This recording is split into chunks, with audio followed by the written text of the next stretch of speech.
ਇਹਦੇ ਕੋਲ ਉੱਠਿਆ ਨਹੀਂ ਜਾ ਰਿਹਾ ਸਰ ਜੀ ਠੀਕ ਠਾਕ ਹਵਾ ਹੈ ਤੇ ਮਤਲਬ ਜਿਹੜਾ ਹੈ ਨਾ ਉਹ ਚੰਗਾ ਭਲਾ ਐਕਸਪਰਟ ਬੰਦਾ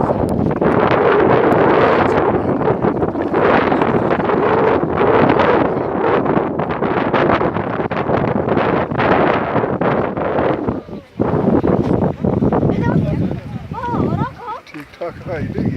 ਹਾਂ ਹਾਂ